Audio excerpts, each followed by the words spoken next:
Kia ora e te iwi, nau mai ki Central News. E whakanuia i te wiki o te reo Māori, ko Hilary Entwistle-Wahau, me ngā karere o te wā.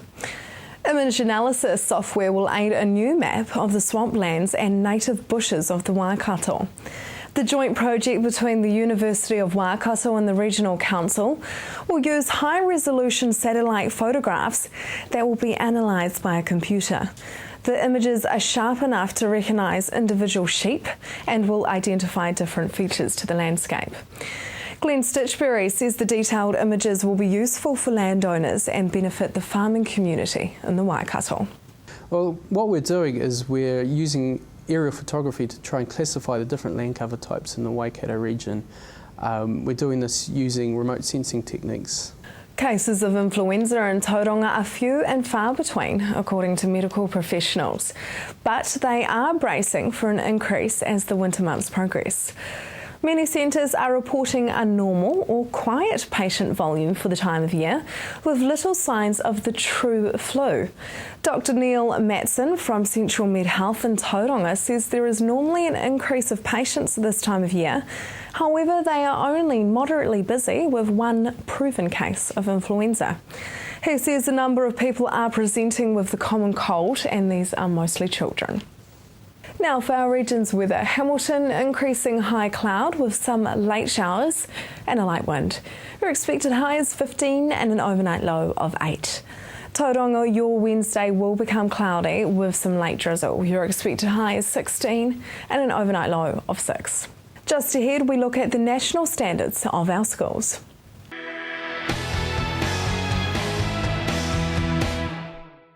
Welcome to Central News on TV Central. The government is releasing national standards data later this month that hopes to make it easier to compare schools. We talked to the Professor of Education at the University of Waikato to find out more about the national standards. For those who are unaware, what are the national standards? Well, it's an assessment system that was introduced in 2009, and it's in primary and intermediate schools, both state schools and state integrated schools. And essentially what happens is that teachers use a whole lot of different assessment items to make what's called an overall teacher judgment.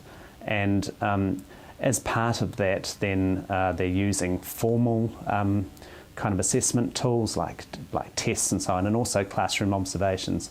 And these are in reading, writing and maths. And there's a judgment that's made at the end of every year.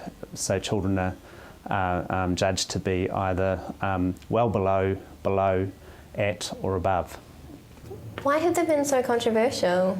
Well, there's quite a history to that, as you can imagine, and one of the issues is that overseas similar sorts of assessment systems have been seen to create all kinds of problems, like teaching to the test, for example, that the curriculum that is taught in schools gets narrower and narrower as teachers focus on the test or the standard, and also that in a way it starts to define what is good teaching, if you like.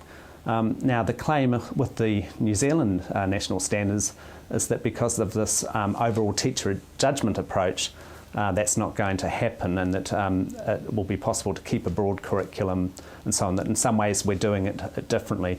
So that's one of the reasons why it's controversial as to whether in fact we are doing it differently or not, or differently enough.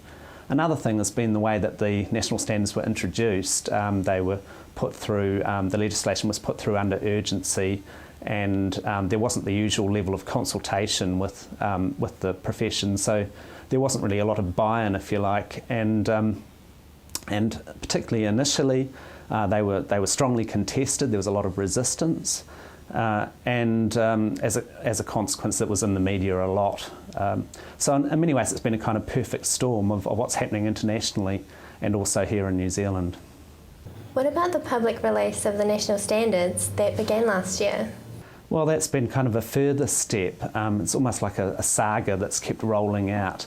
And there was discussion right from the beginning that the data from the national standards might be released to the public. But it was only last year that the government started to do that, and that was controversial because the quality of the data was so poor. The Prime Minister at the time called it ropey, and our research has tended to point to that as well. But that's happening again this year, and also the government is over time trying to standardise the data a bit more, so it's a sort of a similar format across schools, whereas last year it was in all sorts of different formats, and it was published on the Education Counts website, government website, and also in newspapers like the Herald and Fairfax website as well. And where does the PACT tool that has been recently discussed fit in? What that is doing is trying to moderate between schools because they're so different, because the approach to national standards is so different across the schools. The idea of PACT is to provide a kind of a levelling device, if you like, to make sure that national standards in one school look something like national standards in another, and the results would be sort of broadly similar. Quite how it will work remains to be seen, whether it is going to become like an assessment tool in itself, or whether it's going to again be based on a whole lot of other judgments, and then it will act as the levelling device, if you like. But again, it's been controversial because it's on top of the national standards, and also questions about it becoming a kind of tool that all teachers will be required to use. And so the mandatory nature of it has been a matter of big concern as well. Can you tell us about the RAINS project you were leading? The RAINS project is a study of 6 schools. It's an in-depth research, and really what it's looking at is how schools are responding to the national standards. So it's been following the schools since 2010, and in a way telling their story. It involves interviews with children, with parents, with teachers and senior leaders in schools, and even people like the reviewers from the Education Review Office that come in and see what's going on in schools as they do that. There's a lot of good features to the research. It's very rich data that it's able to provide. We're also doing classroom observations.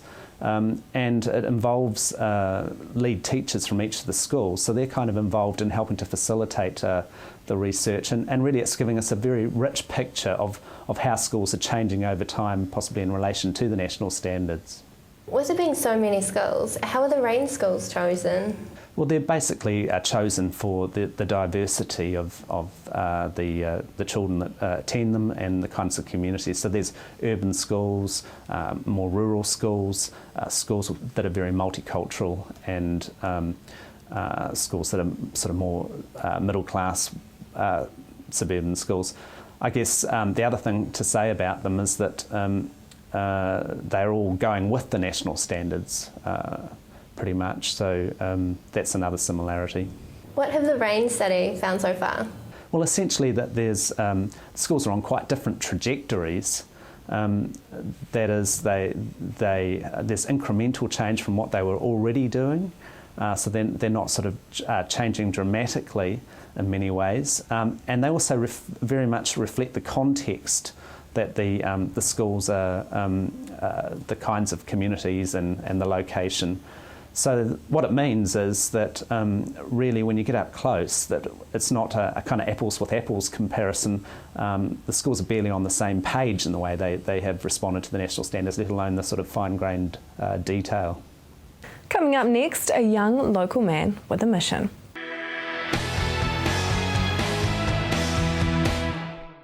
Welcome back. A local Hamilton lad has travelled to a few out-of-the-way places, but not for a holiday though, to help out those in need. Jordan joins me tonight. Welcome to the show, Jordan. How's it going? So tell us about your recent trips. Yeah, so I just got back from China and Mongolia with Youth with a Mission, sometimes called YWAM.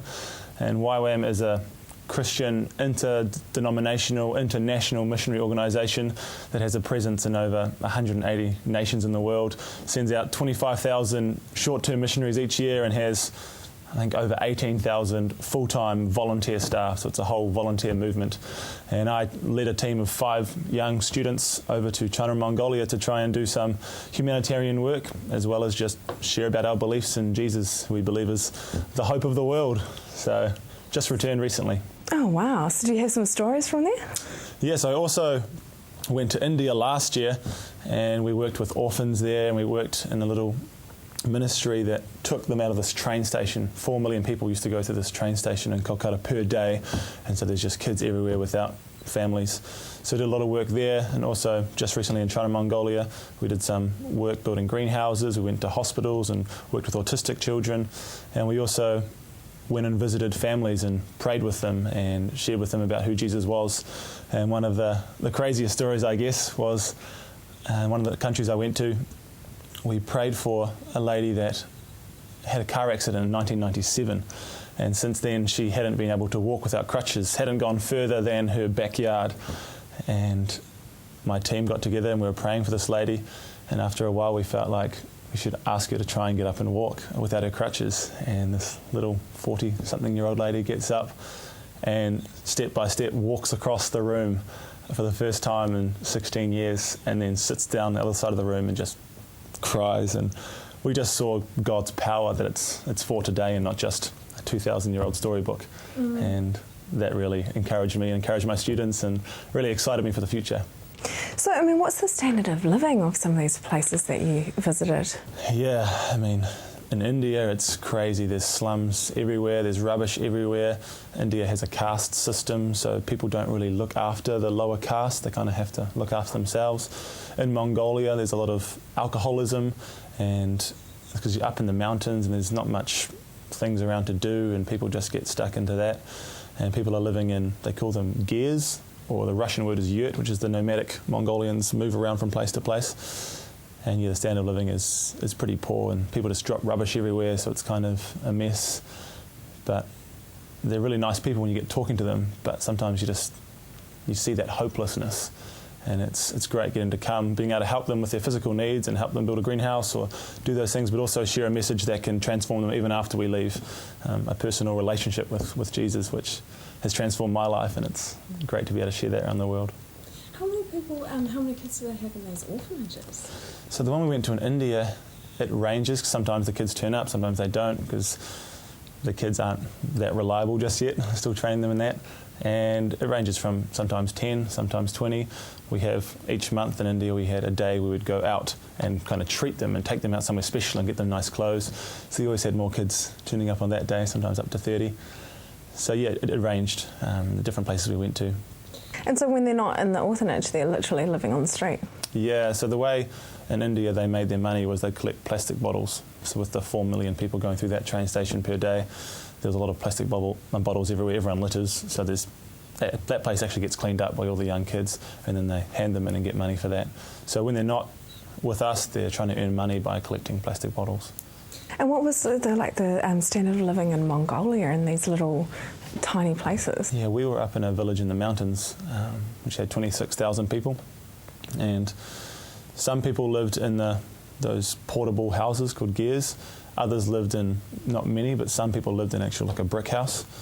And where we were, it was relatively okay conditions. Inside the gears, it's quite homely. There's just one big room and everyone sleeps in the same room or sleeps on the floor. People share beds.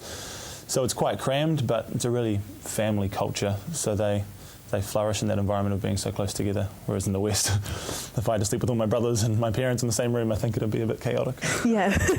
So tell us, you actually got another trip coming up, so tell us about that. Yeah, so some of the core parts of Youth with a Mission is evangelism, which is sharing about Jesus, doing humanitarian work, actually going and helping them and provide clean water or provide skills, and then also training. So since I've been on a few missions trips now, as part of my role as a volunteer with Youth with a Mission, I go and teach and I go and share and try and inspire young people to do the same, to take their Christianity seriously and actually look at the Bible and just see what does it actually tell me to do, rather than just hearing someone else tell them, because Christianity is about a personal relationship with God. So going to Denmark, I've been invited to speak there, and I'm speaking for a week to the youth, so teenagers, and trying to share stories and inspire and motivate them to go out and do something, go and volunteer and try and change the world around them. Yeah. That's definitely inspiring. So how can we help out with your next mission? So everyone with Youth with a Mission worldwide, from the top to the bottom, from the founders to the janitors, are all volunteers. So we all rely on support. And so I get some support from my church, and then the rest of my support I just trust that God is going to bring people to donate money. So I have a few monthly supporters. Some people give $20 a month because they can give that, or some people give $40 or whatever's possible. So I'm always looking for more supporters who believe in what I'm doing and would like to partner with me, and I send regular updates and tell them insider things of what's going on when they're on my supporters list. And yeah, so always more people to support me like that monthly would be great. So how can we get onto your monthly supporters list? So I have a blog, jordanjamestaylor.blogspot.com, and it has a partner with me tab, and you can go on there, find all the details. You've got my email address, and obviously get in contact with me if you want to, so I can meet you guys over Skype or whatever it looks like. But yeah, my blog is probably the best place. Oh, well, thank you very much. It's definitely inspiring. Thank you, Jordan. Awesome. Thank you, Hilary. Stay tuned as after the break we chat with Trelise Cooper.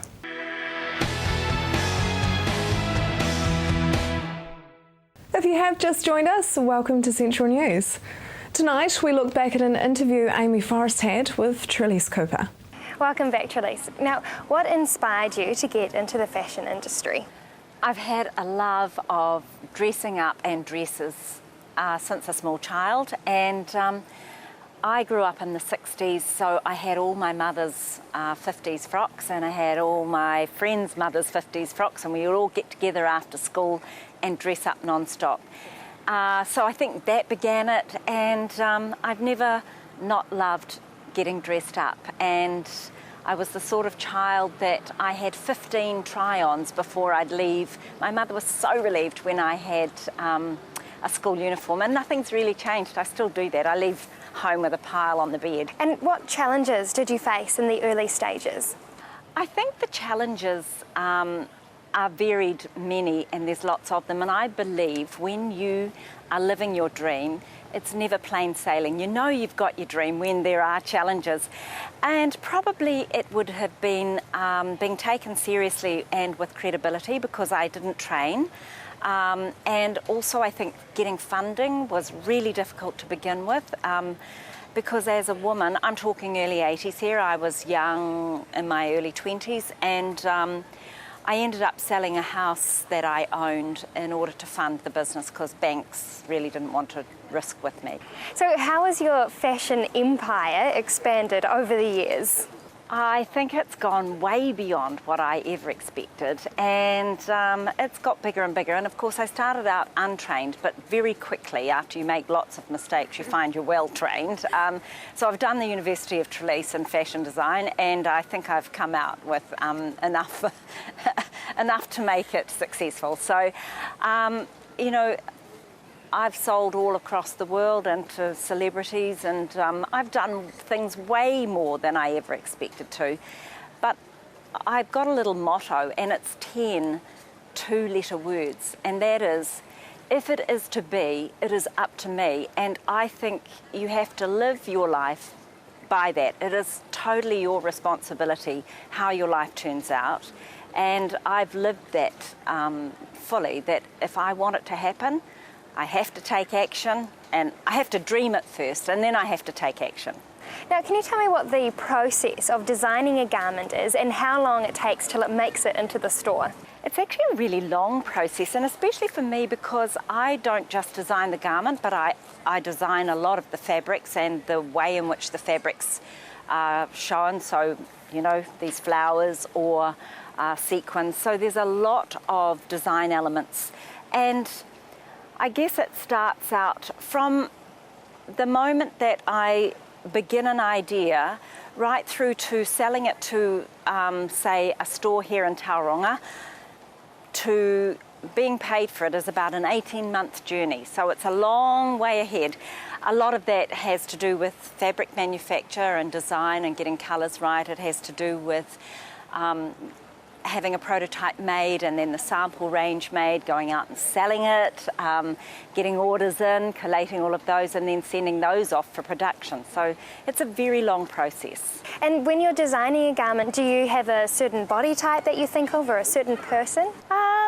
I like to think that my clothes are for every woman, and I have 4 collections, so I've sort of spanned just about every woman. And when I design, I think of the curvy woman, and I think of the woman who is petite and slim, because everybody deserves to be dressed beautifully, and some parts of my collection will not suit some people, but there'll be another part of the collection that will. So I don't have one person in particular that I think about, but I do think about what a woman needs in her life, what she wants to reveal and what she wants to keep undercover, and so, yeah, there's a lot that goes in. There's a lot of thinking that goes into designing a garment. Now, you mentioned that your clothing is stocked all around the world. So how many stores do you have? Around the world, probably, at the moment, I would have about 200 stores my garments are sold in. So our biggest market has been Australia and New Zealand, and then the US after that. But we have a store, a Trelise Cooper store in the Middle East, and we have independent stores that we sell to in places like Russia and Saudi Arabia and Dubai and Singapore, Hong Kong, China. And what do you have to consider for the international market that differs to the New Zealand market? Actually nothing. I think rather than being thought of as a brand about New Zealand, I'm an international brand from New Zealand, and I think to actually compete on the world stage, there's a lot of clothing in the world and a lot of clothing hanging on store racks, and for my clothing to be taken seriously and to be bought, it needs to be international and competitive. And what can you tell me that are some tips that you would recommend for someone who may want to follow in your footsteps? Yes. It's get a dream journal and actually write with your hand and a pencil, and write your dream as if it has already occurred. That's very important.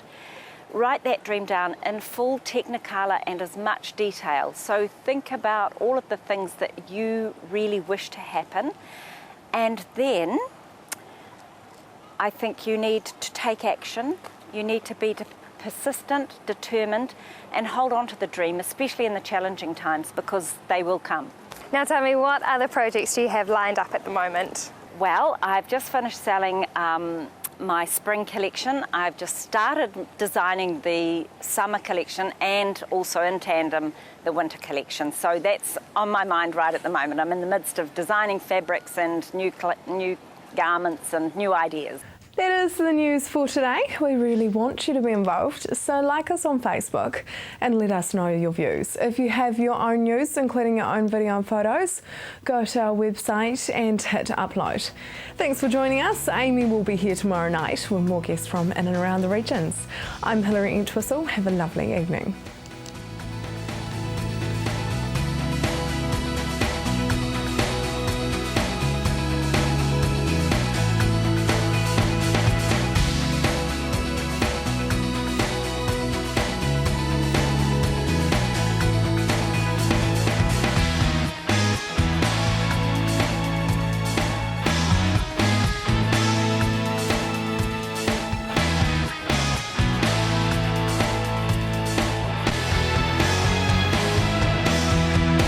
This has been an Alpha Media production, a division of Television Media Group. Supporting local content so you can see more of New Zealand on air.